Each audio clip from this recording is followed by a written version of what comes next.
and me are part of a world where enough living souls have come and gone, demonstrating to you, demonstrating to me, one human life well lived. Hey, little ones, take this straight into your DNA. One human life well lived is enough to become a turning point to the entire world. People like you and me, born in bone and flesh. People like you and me, who went through the daily chores of life up to some age in their life, to their 20s, to their 30s.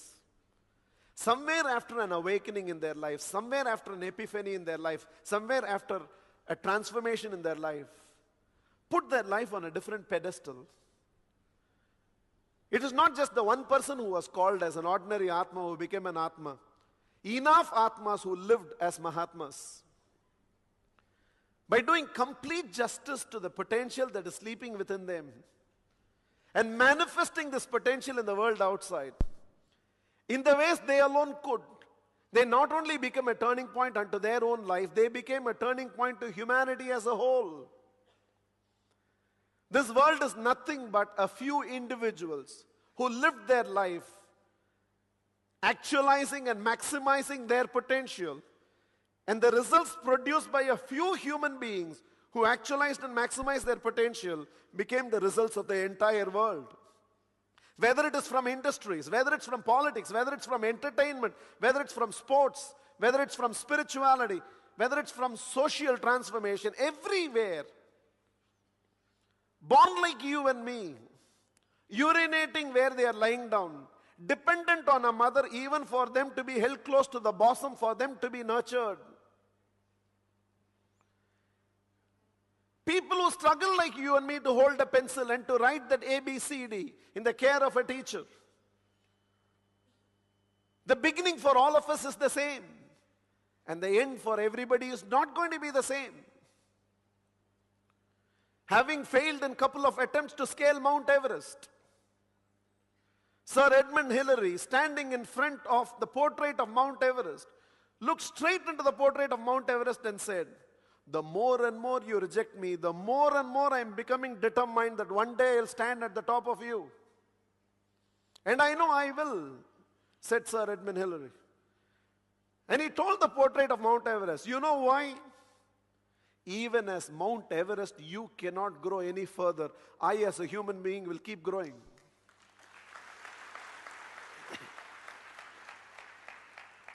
And Edmund Hillary did not speak on his behalf. He spoke on behalf of all of you. There is no limit to a human being except the limits you have agreed, you have acknowledged. Your limitations are your limitations because you have believed into your limitations. The only truth about your life is you think you can do only so much. And as long as you think you can do only so much, you can do only so much. It is only when you begin to recognize that you are a limitless possibility, and all the years of your life that you have lived up to this point is only a preparation to what can unfold from here onwards in your life. That's what you're going to see. I don't care whether you are 20, you are 16, you are 42, you are 63, you are 94. You got to believe all the years I lived in my life up to this point was only a preparation that has brought me to this point. From here, my life will unfold. 2012 is going to be my takeoff year. And all the years I lived my life up to 2011 was a preparation to my 2012. Here I am ready to take off. Here I am going to break the barriers of my limitations. Here I am going to become a revelation unto myself. Here I am going to show myself what I am made of. It's not because I have anything to prove to the world. You want to be the number one, you still have to work 12 hours a day. You want to be the number 852nd, you still have to work 12 hours a day. Then might as well work to be the number one. You want to stay in the same position you are in the corporate, you still have to put in a full day's work, 6 days a week. You want to reach the top of your corporate, you still have to pull a full day's work. You want to come out as an all India rank holder. You want to come as the school topper. You want to be an award winner. You want to become an engineer. You want to become a doctor. The next 3 months is going to make all the difference. The entire education system is such. It doesn't matter how you studied till now. Only thing matters is how you study from here for the next 3 months. வாழ்க்கை ஃபுல்லா படிச்சுட்டு இந்த 3 மாசத்துல கோட்டை விட்ட பசங்களையும் பார்த்துருக்கேன். வாழ்க்கை ஃபுல்லா படிக்காம 3 மாசத்துல புச்ச பசங்களையும் பார்த்துருக்கேன். And only these 3 months is going to count.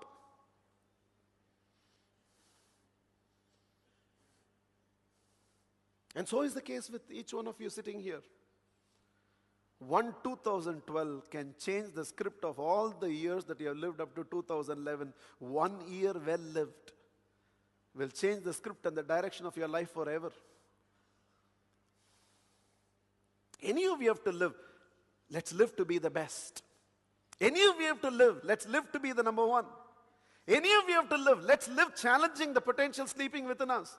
Any of you have to live, let's become a turning point unto ourselves and let's become a turning point to the world at large. Why not?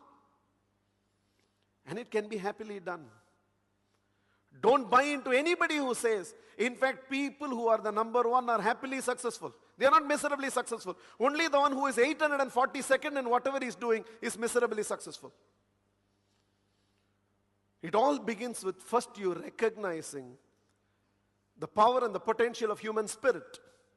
The power and the potential of human spirit is one life is enough. Not only to become a turning point unto yourself, but to become a turning point to the world at large. One human life well lived. And the world will never be the same again. And that potential which has awakened in all of them is sleeping in each one of you. Could this be the year when it will all unfold? Why does it unfold for a few and why it does not unfold for the rest? The designer who designed us, by whatever name you call him, Allah, Prophet, Mahavira, Krishna, Rama, Ganesha, by whatever name you call that God, the designer who designed all of us has designed us with some great capabilities. Atomic energy is a very potent energy. And this atomic energy can either be utilized to generate electricity for an entire nation, or the same atomic energy can be used to destroy an entire nation. The energy is powerful. Whether it will be channelized in creative pursuits or will it be channelized in destructive pursuits depends on who is going to use it. Similarly, a human being has been designed with some immaculate capabilities. And how these capabilities are going to be channelized? Will they be channelized towards higher pursuits or will they be channelized towards lower pursuits determines whether the higher is going to unfold in our life or the lower is going to unfold in our life. To utilize these great capabilities with which a human being has been designed in pursuit of lower gratification gives a lot of satisfaction but does not give enough progress in life. Let's take one example at a time and explore. Let's take the first. When your father made love with your mother, medical science clarifies, when a man ejaculates, he ejaculates on an average about 700 million sperms. And out of these 700 million sperms that were ejaculated, the fastest, the healthiest, and the first that reached the egg, that stationary egg in the mother's womb, you came into existence. The rest of the sperms were flushed. Which means biologically, you are that winning sperm. You are the one who came first. You are the one who was the healthiest and the fastest. You beat another 700 million competitors in the race of life for you to become what you have become. And hence you came into existence. I'm not even telling you you're a born winner. I'm here to tell you the very process of winning, you came into existence. And this is design. So to win is there in the DNA of every human being. And there is this enormous thirst within each one of you to win. Now there is a lower gratification to it, there is a higher gratification to it. The lower gratification, the craving in each one of us to win is so easily satiated in all of us by watching others win and deriving satisfaction out of others' victory as if it's your own victory. See, when you are a population where the victory of an Indian cricket team makes you feel as if you have won something in life, and the defeat of an Indian cricket team makes you feel as if you have lost something in life, the error of judgment you are making is, the craving within you to win is being satiated by seeing somebody else win, and you are deriving the simulated satisfaction as if you have won. Dhoni wins, he'll get a few more crores. He doesn't even know you exist. As Sachin Tendulkar scores his hundreds. See, today, much more than thinking how the last quarter in your business will be, what sort of targets as an organization you will achieve in the last quarter, how in the next 3 months the academic performance of these little ones can be lifted. 2% more, he will study in an extraordinary college. 2% less, he will go to an ordinary college. And 2% will make a difference. It's not the subject that is being taught in the college. Ella college le adhe subject na solli kodupanga. But with whom you study makes all the difference. And that's the difference between studying in a good college and an ordinary college. And it makes a difference. And 2% will make all the difference. And yet, the satisfaction some of these little ones sitting here will derive out of seeing a Sachin Tendulkar score is 100. Sachin Tendulkar scores is 100. They will give him one more car. And he has basement parking. He'll go and park it there. You won't even get a picture of that car in your house. And your life does not change. You want Don 2 to do very well. Don 2 will do. Shah Rukh Khan will become richer. And you have become poorer by another 500 rupees, 230 rupees ticket, 120 rupees popcorn. And you have become poorer. Nothing about your life will change. He will get richer. He will buy and expand his bungalow a little more in Bandra, and he will live a beautiful life. Nothing about your life will change. The greatest mistake we have done is not understanding sports is purely for entertainment value. Cinema is purely for entertainment value.